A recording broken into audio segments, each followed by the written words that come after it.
So this is going to be it's called Heal and Rise Above. Right. Um, it is not too often that um, healing is put out there. Mental illness, depression, anxiety, just healing. Healing from different life, changing circumstances. Um, so this is what this is about. So in your situation, your name is Dwayne Williams. okay, Dwayne Williams. In your situation, what are you healing and rising above?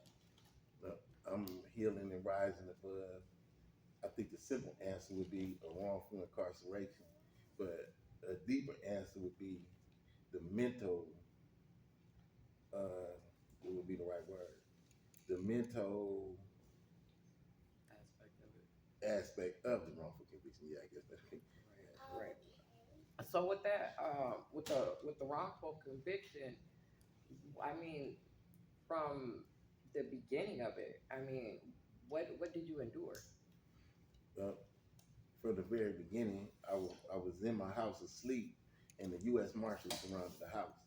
And when they came and they took me to jail, they wouldn't tell me what it was for. Now, this fire, I was considered a suspect, but they classified it as accidental when it was all over with. So I couldn't really understand why the marshals like surrounded the house, ran in the house, arrested me. When they got me they wouldn't tell me anything on the way to the police station. And when I got there and the detective came in and talked to me, that's when I found out exactly what was going on. And from there, uh, going through like I didn't even know when the police question you, you don't really have any idea. I guess when you watch TV, a lot of times they'll say they know more than what you know they know. So they were asking me questions, and I didn't realize that they had somebody had given them bad information. So I didn't realize the importance of those questions. They was just like off-brand weird questions to me. So just from going to my prelim and seeing who it was who was actually lying on me, going through trial, listening to all the lies in the trial, and then getting sentenced to natural life plus 30 years. It was, and then spending almost 12 years in MDOC and probably about 9.5 of those in one of the worst prisons in Michigan. It was, that's Right, what, because you were considered a convicted murderer. right, exactly, exactly.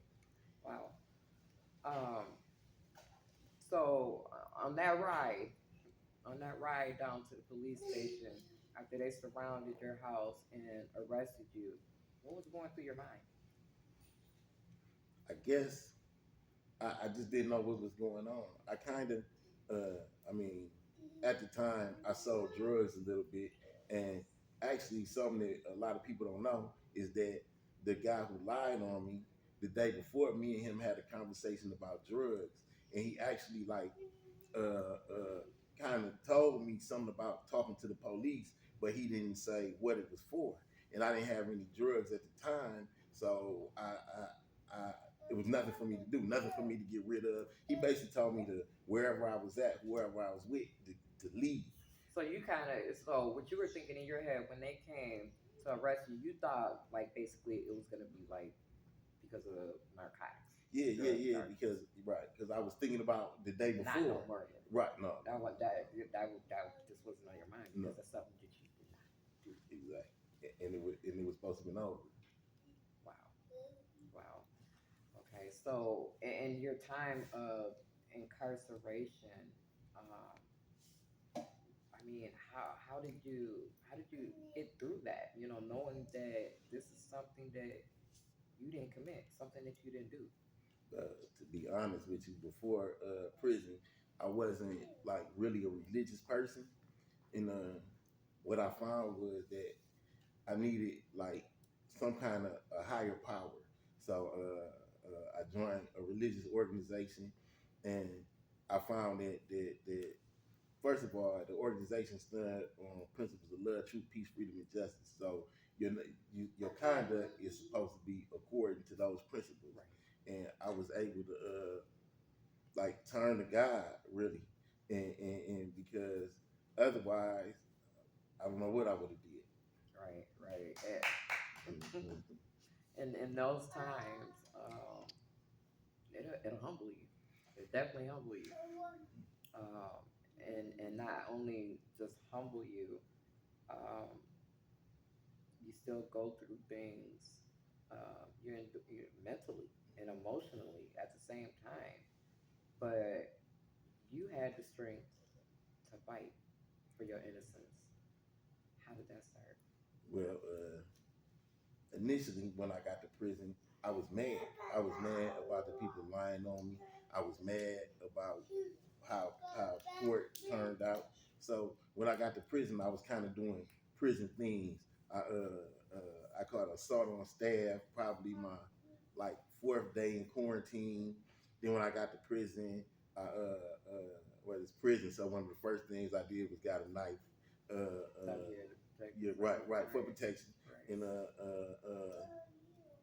I, I, I was doing basically what you do in prison. And other than that, I would stay in my bunk. I guess now looking back, I was depressed. I probably spent the first 7 months basically in my bunk. I had a TV. I never watched it, never turned it on. And it's guys you could pay in prison to do your legal work. So I was paying the guy to do my legal work, and when he would bring it to me, I would look at it and I say, "Well, you basically wrote down what I told you. I could have wrote down what I told you." Right. And make a long story short, I got a response from the probably the Michigan Supreme Court, and You sent this off yourself well, he did. eventually, sir? He Okay. did. And when I got that response, they told me they was basically giving me a hint on something that I should do, but I didn't know anything, and so I ended up paying him more money and for some super bad advice. So to make a long story short, after I did that, he basically jacked off all my appeals. So I didn't have any more appeals, and like before my federal appeal was over with, I started thinking that I got to do something. So my transcripts had been sitting under my bunk. I pulled all my transcripts out. I read them. I didn't even know like the way the appeal system works. When you're going through the appeal system, they don't care about like the situation. All they care about is did your lawyer do something wrong? Did the prosecutor do something wrong? So you got things like prosecutorial misconduct, ineffective assistance of counsel, Sixth Amendment confrontation violation, stuff like that, and they call them issues. Well, I didn't know even what the issue That's was. right. So once they and then they had books, and the books in the law library, like you get one book and you read it, and it send you to another book and send you to another Okay. book, and it wasn't anybody to teach me. Luckily, they got rid of the books and got computers in there. And once they got computers in there, even though I didn't know it what the issue was, what I would do is I would read the whole cases. And with that, the good part about that was by me reading everything, I learned a lot. So eventually, I started to learn. I would talk to other people. I can comprehend pretty good and read pretty good. So I started catching on, and I would just look for when I would read a case. I would look for something that happened to me that was wrong. And as time went on, I learned more about the law. I learned what I should be looking for and the problems in my case. And eventually, I was able to understand how to fight what happened to me. Right. Something like this is almost unheard of. You know, Mhm. your case is very, very rare, um, especially for a black man. You know, and it is just what it is. But it's almost unheard of to get exonerated for two murders. You know, so I applaud you for salute you for the strength, of staying motivated, with your case.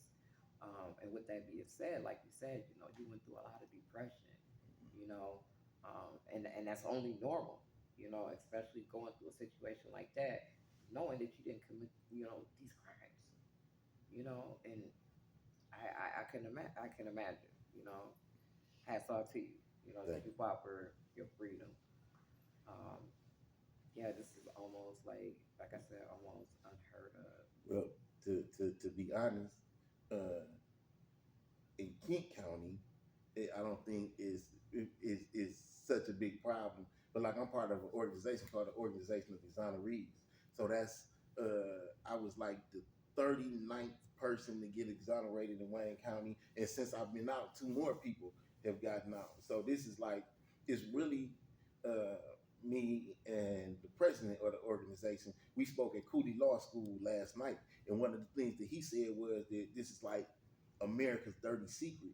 And if you really start paying attention, you'll see that it's happening all over the country. Michigan has a big problem with it too. A But high percentage. yeah, I didn't realize yeah, that. Like you said, in Wayne County, so Wayne County is like, all around Detroit. right, Wow, I didn't realize that. yeah, That's a lot. That's a lot of people.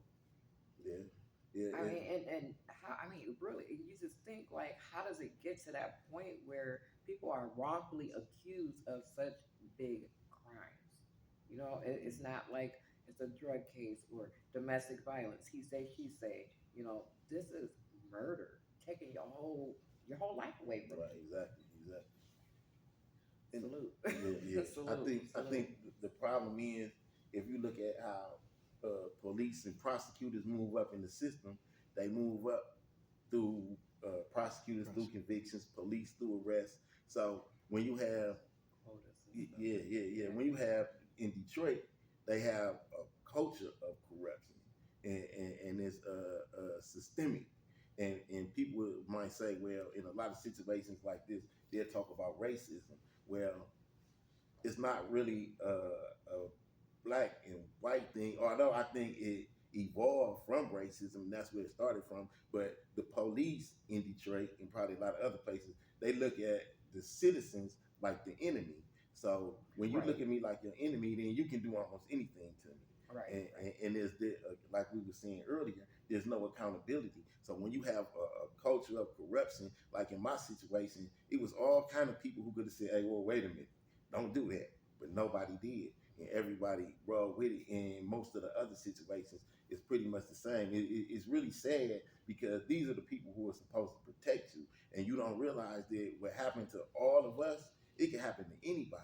right, And once you get caught up in the system and the way the system works, one of the things I used to always say was when you like look at the system, it looks like it's all of these safeguards, hmm but when you're in the system, they don't really work. So they are just like the appearance of something, but they don't right. The appearance of them protecting you, but work. in all actuality, it's not happening. Right, Um, so since you got exonerated when? right. I got my sentence was vacated June 18th of this year. I got released from prison. They had me on a tether, which I shouldn't have been.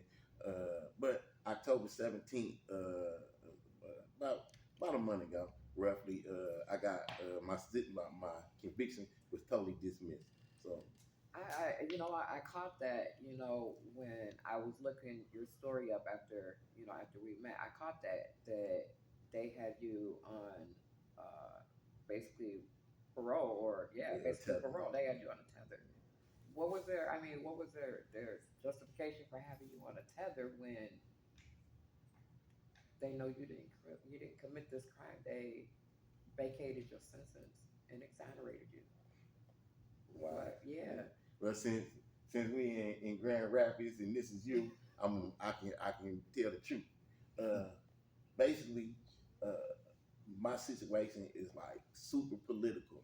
The most people in my situation, the prosecutors who work their cases have retired and they're not around. Well, in my case, the prosecutor right now is a deputy chief prosecutor in the Wayne County Prosecutor's Office. So she's Mhm. third in line, and she committed crimes.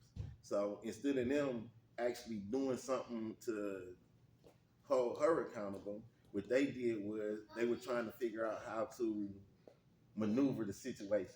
I guess is the best way Wow. to speak. So instead of letting me out, saying I was fully innocent, they Right. put me on a tether, and that was the for them as they said to review whether or not they wanted to retry me. Well, this was an accident. The medical examiner now is saying that the death should have never been classified homicide. So whether we retry me for what? It was never a crime, but because of the politics of it, they stretched it out as long as they could. And like usually, the prosecutor's office would make a statement or something. They didn't make any statements. They still haven't made any statements in my case. Usually, they'll even blame it on the police, but they Mm-hmm. did something totally different in my case where they can't blame it on the police. So to this day, the prosecutor's office has never made a statement from the time I walked out of prison to the time they dismissed the case. For So, falsely convicting yeah, you. I ain't never Wow. seen anything. And taking 12 years of your life away. Mhm. Wow. Wow. Politics. That's the answer to You're the right. question. You're right. That's the You're answer. exactly right. You're exactly right. So, with this time that you've been out, what do you think that you have endured, like, mentally and emotionally, you and your family, you and your wife? Yeah, I think. Don't get mad at me. I'm cute 100. I think. Like my wife would tell me that I'm mean, not mean. Well, yeah, mean, or or I'm aggressive, and I mean, and not like physically aggressive, Right, but right, in the way I talk. But I've been the organization I'm a part of. We have meetings like with a counselor, and just the other day, the topic was anger, and one of the things that somebody said was that I've been I've been in a environment. brutal environment for 12 years where there is no uh, sensitivity. Right, If you sensitive, if you soft, if you cry, you can't show any emotion, and you're dealing with not only men, but you're dealing with probably, to be honest, some of the worst people in society. right. So I think that kind of gets embedded in you. And like earlier today, she was like, "Why are you so aggressive?" I didn't even know I was being aggressive. I thought I was being nice. And so just the 12 years, I remember one time when I was in prison, my wife told me, A lot of anger. So, like with DJ Prodigy, you're behind the camera. So, what did you ask him? Um, what was that question that you asked him? I asked him if he was resentful of That's the reason. of the years that he was behind bars. Does he resent any persons? Um, does he resent the situation he may have even put himself in? Does he feel resentful at all? So that's resent right there. That's the resentfulness coming out, and the anger, yes, you know, yeah, and not even knowing it, you know.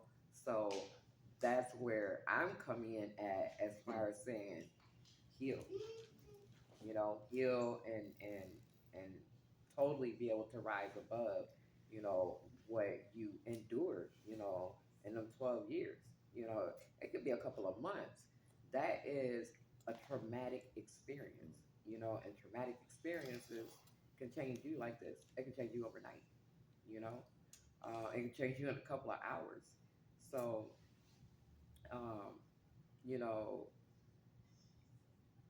learning, how to have tools and like you said, the anger class that you go to, that's good. But recognizing that that resentfulness comes from, the anger and the hurt, probably more so deep down inside, you know, the hurt emotionally and mentally, that you endured, being convicted of a crime that you did not commit, you know. And it's a process. It's definitely a process to try to heal and come back from um, any life's changing circumstances. Any traumatic experiences are not easy to overcome. That could be divorce. It can be just a regular breakup. Just any life changing circumstances are never an overnight process. But like I said, I salute you, you know, from what you're doing, what you went through, and you know, really, you know, putting forth, you know, the effort um, of trying to get your life back, you know, and probably even making a better life than you had before, right? Yeah, yeah, yeah, Can yeah. I can I ask something real quick, Tree? Is that Yeah. okay? I wanted to ask how much your wife helped you get through that time that you had, and did she make it easier the time? Yes, yes. Uh, Being separated like that is, especially when you I had natural life plus 30 years. Oh, So the judge, the one thing I really remember is the prosecutor asking the judge to tell the family members of the victims at my sentencing what natural life meant. And I never forget the judge saying it means barring appeal, he'll die in prison. mhm. And so the one thing my wife always told me was that no matter what, she was gonna be there for me to help me fight this fight. And I can say too that going through the process at the end, I remember the conviction integrity unit in the prosecutor's office. They because nobody had ever talked to her, and they finally talked to her. I remember my lawyer telling me that out of all the times I want to cry now, it's Look, probably yeah, That's I'm all right, already tearing man. up. Literally, before you even said that, look at my eyes. Literally, I'm already tearing up because I can't imagine. but I remember after they talked to my wife, I remember my lawyer telling me that the investigation was over. Yeah. So it was hard. I mean, it really wasn't. I'm gonna be real. It was maybe like out of the 12 years, 3.5 months one time, 3.5 months another time that we kind of lost contact.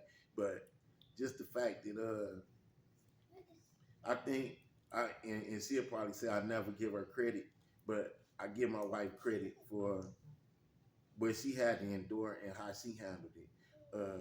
I remember a guy in prison one time telling me that he was like, I wish. First, he was saying, "Man, your wife, she's just honest with you and tell you the truth all the time." And then I remember maybe like a couple months later, him saying, "I wish my girl was like your wife and just tell me the truth." You know what I'm saying? So I know it was hard on her, and it's hard on our relationship, and it's still hard because You gotta think. You gotta think. When you went to prison, because I talked to your wife. Mhm. I talked to your wife. So when you went, you guys are newlyweds. Yeah, You guys had just got married. yeah, it was like right after our first.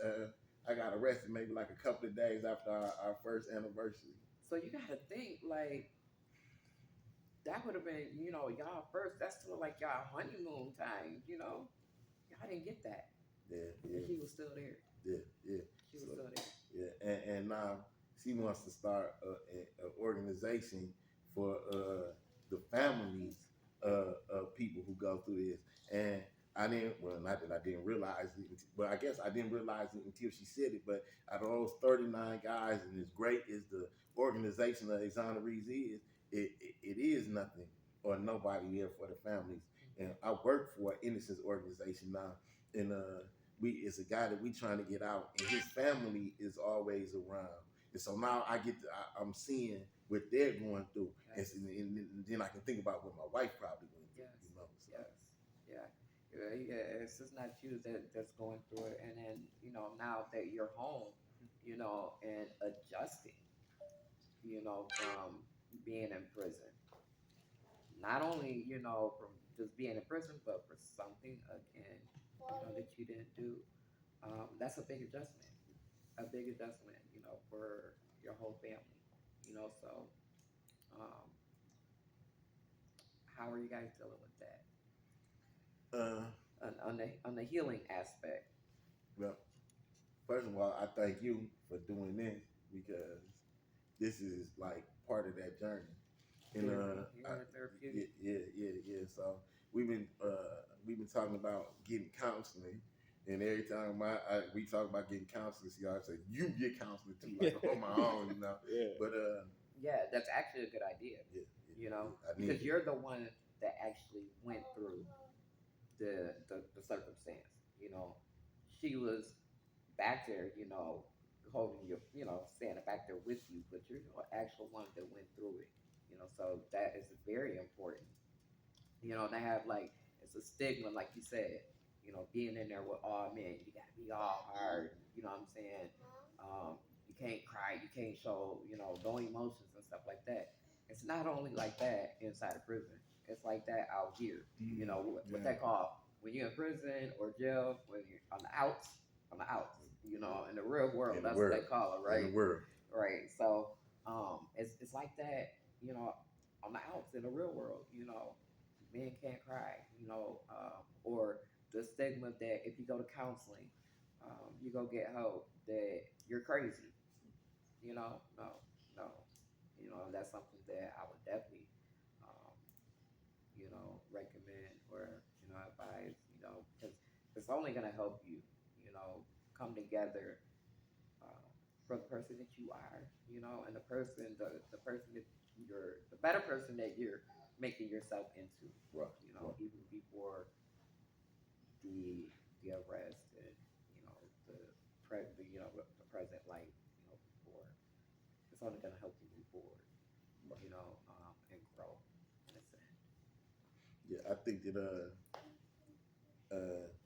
prison it's like it gives you a lot of time to reflect. So I bettered myself in a lot. I even in prison a couple of times caught myself saying like I'm glad this happened. Just like in regular conversation, it would slip out. But you know, I just thought about it. I heard a song that was saying that said something like that yesterday too. But I'm glad it happened because it made me a better person. Prison, you don't got time. You got a lot of time if you use it wisely to reflect on yourself and to better yourself. So I'm a much better person now than before I went in, but it's just some of the effects of what happened when I was in, and I think maybe I'm I'm I don't know if I want to say I'm closed off, but I think that and a lot of guys who've been in prison a long time might say this.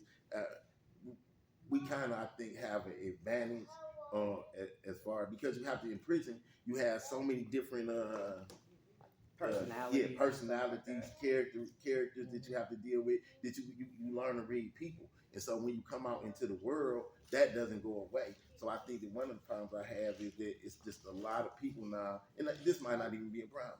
It's a lot of people now that I don't want to be around. So my when they say a small circle, I don't even know I got a circle, right? I got like a little period, Right. Hey, I'm there filled with you. in. I'm there with Yeah, you. You Doc. know, if people don't have the right energy, it's like, yeah, we discussed this before on an interview that I did for him. Yeah, if the energy's not right, I don't want to be around you. You know, that's my peace. You know, especially me. You know, going through um, a healing journey. You know, from things that I've been through in my past. That's what got me here to where I'm at. That's what got me to being a life coach. That's what got me. You know, starting my both of my YouTube channels. You know, being monetized and stuff like that is what I went through in life, Right, you know. right, And you know, a lot of times, you know, who better to help someone than somebody that has been down a similar path or somebody that you know needs to do the same thing that you exactly. need to do, I you understand. know. I And understand. yeah, and I that's you understand. know heal, and it doesn't matter from what, you know, trauma is trauma.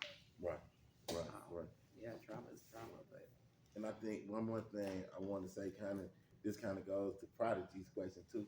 One thing that I did realize since I've been home, and it kind of tripped me out. I don't understand it. Like it's a lot of I'm downtown Detroit a lot. There's a lot of homeless people downtown.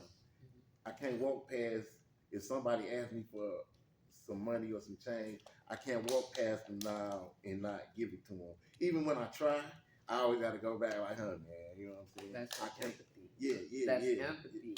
You know, you're right. Yeah, that's You're right. empathy You're right. I because didn't think of about that. what you have endured.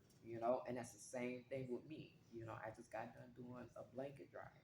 Yeah, I saw I'm downtown once a week. Not just downtown, all over Grand Rapids. Is people sleeping outside and stuff. So I deal with, I say, the displaced community. Instead of saying homeless, it just sounds better to me. But I go out there, make sure they have clothes, food, um, because I've been there. So when you've been in situations like that, it humbles you. It humbles you, and it brings that empathy, in towards you. So it'd be hard to kind of walk by people like that, yeah, like, yeah. man, And, yeah, and uh, somebody who lied on me on the stand. I ran. I well, not ran. We walked past each other downtown, and it's funny because first of all, it's weird that I even ran into her. But what I was doing was I was coming out of a bank, and it was a lady. I mean, she had to be like maybe 90 something, 92, 89. She was like earlier, and somebody was helping her out of a car, and I was getting in the car. I don't know these people, but the lady who was helping her, I asked, "Hey, do you need some help?" So I helped this elderly lady. I was helping her from the street, from the curb into the bank, and that's when this person who got on the stand and lied on me walked past me, and we looked at each other. And I kept doing what I was doing. She kept walking. But the one thing I'm always happy of, I'm glad that when she saw me, that's what I was doing. Yeah. helping somebody, That's right. Wow. right? Yeah. That's And, right. and Yeah. you weren't Yeah. showing, y'all could clap. Yeah, you weren't showing that anger. So that shows a lot, though. It's showing that you are healing day by day, and it can only be day by day. It can only be day by day. But yeah. So how are you on any social media platforms, or you're kind of staying away from that? No, I've been I got on Facebook like maybe like the third day I got on, and since I don't know too much like now, maybe for the last maybe like week or two. I'm on TikTok now. And I've been on Instagram a little more active because I don't know none of that. But my wife made me do all of that stuff. So I'm on Facebook, Instagram, TikTok. But it's good though too because it's a way to like Get your story out right, there. right, and to get out the importance of people being aware, not just wrongful convictions, but all the wrongs that's going on in the prison system and in society. Period. Really. Yeah, yeah, So, yeah. The awareness, definitely, mm. definitely. So you're on TikTok. What are you under in TikTok? If you want people to know, Yeah, people follow this you. like when I used to rap. I go to my management. What am I? Huh? Yeah, it, Williams Dwayne 44. That's TikTok. What about Instagram? So Instagram is Williams Dwayne 44. And Facebook is Derek Williams. I She use got you Like, I was gonna together. say that. I already She know got that. you yeah, together. yeah. I used a different name on Facebook because I got on there so quick. When I got out, I didn't want some people to know it was me. Right, right, right. Yeah, I got that when I first. Hey, wait a minute. I'm looking. I said it says Derek Williams, but like, no, that's specific. No, no, no. Okay, I got it. I got it. I got it. But yeah. I'm glad. I'm glad that we connected. On Facebook, and we're able to come together and do this. Even though it's not that long, I'm still gonna hang with you. We talked about some other, doing some other things. Um, so with me being a life coach, I'm always here. I'm always here for you. I'm always here for your wife. Um, always. But we're not gonna keep this too long. We're gonna go ahead I and got one question if I Okay, can. and I got something I want to say I too. wanted Go to ahead. ask. So, getting exonerated, did they catch the person that actually, or persons that actually did? You don't have to say their name, but I was just wondering. Well, actually, what happened? It was an accidental fire. It wasn't even a crime. Wow. And what they did was That's all the evidence to show it was an accident, like in the fire report, they whited it out. They had pictures that they never gave us. The fire investigator got on the stand and gave false testimony. So it was never. It was one of the decedents fell asleep smoking. wow. And they said that I read it. I read it. Trust me, I did my homework. Look, before I accept anybody on Facebook, I always like, okay, Who is this? Yeah, who is this? Who is this guy Yeah. who just was in prison for murder? Right. No, but I was like, okay, who is this? So I look it up and I'm like, wow. But I also did hear that, that it was accidental. At first, they were trying to say that the lady, whoever house it was, they didn't smoke, but they did, and that's what happened. It was an accidental fire. And then That's I mean, I'm still trying to grasp my mind around being convicted of 2 murders, having a life sentence for an accidental fire that they had to pin it on. They were trying to, get their quota, whatever, like you said, politics.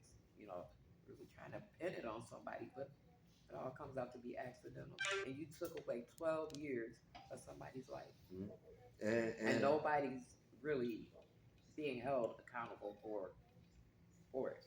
No, they really would rather just kind of like sweep it under the rug and make me go away and leave that person in the same position. I want to thank you because this was about healing, and it helps. It helps just to talk. It helps to hear, to get advice. Me and my wife appreciate you, and y'all too, and everybody here. And I want to say this too. I gotta say this. Like a long time ago, right? Me and guys from my neighborhood, we used to come to Grand Rapids, and when you was talking about the displaced community, well, where we were at in Grand Rapids, it was a lot of those people around, and we was up here selling drugs, and y'all had to be big time. I mean, because you coming from Detroit to it's just like everybody looks at Detroit as like the big city, like we going to the deep, But see, when we come here, the reason like guys from Detroit go to other cities, like when I come here, I double my money.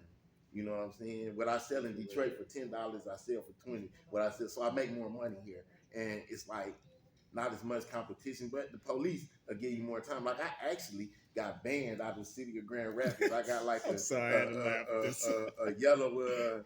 They gave me a map, and it had yellow lines, and it said you can't come in the yellow lines. And I remember my father had to come and get me, and I was out on a $50,000 for kind of little or nothing drugs. I had a $50,000 cash and shorty bond. That means it's no 10%. They want $50,000. So when I was leaving, I remember telling my father, like, hey, I gotta go get my clothes. He was like, it's inside the yellow line. You can't get your clothes. But I said all that to say that I would like to help you because I know that even here in Grand Rapids, and especially in that community, a lot of those people were the people who we would sell drugs to, and we was around. That's how I know. Like I always say, Hell's Kitchen, it's Guy's Kitchen. I always get it mixed up. Okay. Guy's Kitchen, and that's where we was mostly at. Division, LaGrave, all around in that area. Yeah. But I think that's like the next block. Parkside Park. Yeah, all around in there, and so I mean. Well, it don't matter how much money I made. I don't know why I made a lot of money popping my head, but I heard a lot of people. You know what I'm saying? I did because I don't know. I think it may be my wife who was just saying that it was. My wife was just saying that when you sell drugs, you destroy people. And so I know I destroyed a lot of people in this community, and particularly people who were displaced. So anytime I can come and help you do something for them, I want to do it because I kind of feel bad about that now. Yeah, so. Thank you. It's not feeling bad. You taking accountability, right? Yeah. But right? I feel bad too. Yeah. That's just taking accountability. Thank you. I appreciate it. Definitely gonna stay connected. Definitely. Does anybody else have any questions? Even anybody sitting out in the audience. Anybody have any questions?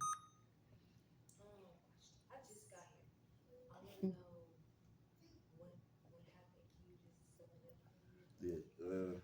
Basically, what happened was I got arrested for two murders that I didn't commit, and I spent 12 years in prison. Uh, Before it took me 12 years to like get somebody to listen to me and to believe that I was innocent and to get out. So the actual process took about 6 years, but that's basically what happened. I went to prison for two murders I didn't commit.